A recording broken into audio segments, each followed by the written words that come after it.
నెల్లూరు జిల్లా కావలి నియోజకవర్గ స్వతంత్ర అభ్యర్థిగా పసుపురెడ్డి సుధాకర్ నామినేషన్ దాఖలు చేశారు. పట్టణంలో ఆర్టీసీ బస్టాండ్ కూడలి నుంచి ఆర్డీఓ కార్యాలయం వరకు భారీ జనసందోహం మధ్య ర్యాలీ జరిపారు. అనంతరం కుటుంబ సభ్యులతో కలిసి ఆర్డీఓ కార్యాలయంలో నామినేషన్ దాఖలు చేశారు. కావలిలో అగ్రవర్గాలకు అణగారిన వర్గాలకు మధ్య పోరాటం జరుగుతోందన్నారు. కావలిలో రెండు పార్టీలు ప్రజలు నమ్మటం లేదని, ఖచ్చితంగా తనకే ఓటు వేసి గెలిపించబోతున్నారని తెలిపారు. నియోజకవర్గ వ్యాప్తంగా భారీ ఎత్తున జనం స్వచ్ఛందంగా వచ్చి తమకు మద్దతు పలుకుతున్నారని, తాను గెలుపొందిన వెంటనే తన మేనిఫెస్టో నియోజకవర్గంలో అమలు చేస్తానని వెల్లడించారు. ప్రజల పక్షాన్ని నిలబడి పోటీ చేస్తున్న తనను ప్రజలే గెలిపించుకుంటారని ధీమా వ్యక్తం చేశారు.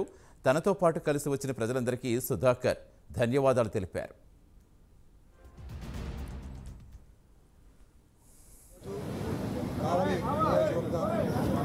అభ్యర్థిగా నామినేషన్ వేయడం జరిగింది. ఈ రెండు రాష్ట్రాల్లో కూడా ఇంతవరకు స్వతంత్ర అభ్యర్థిగా పోటీ చేసి ఇంత భారీ ఎత్తున నామినేషన్ దాఖలు చేసిన దాఖలు ప్రజలు ఈ యొక్క ఇక్కడ ఉన్నటువంటి రెండు పార్టీలను కూడా తిరస్కరిస్తున్నారు. ఎందుకంటే ఈ నియోజకవర్గంలో ఎస్సీ, ఎస్టీ, బీసీ మైనార్టీలు 95% ఉన్నారు ఇక్కడ. అయితే ఈ జిల్లాలో ఒక్కరికి కూడా బీసీకి టికెట్ ఇవ్వలేదు. అంటే ప్రజలు ఇంత అహంకారం ఏంటి వీళ్ళకి?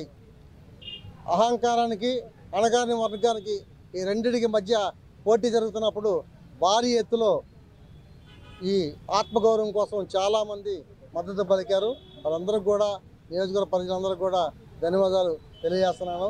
ప్రజల్లో చాలా మార్పు ఉంది. ఎందుకంటే ప్రజలు మార్పు కోరుకుంటా ఉన్నారు.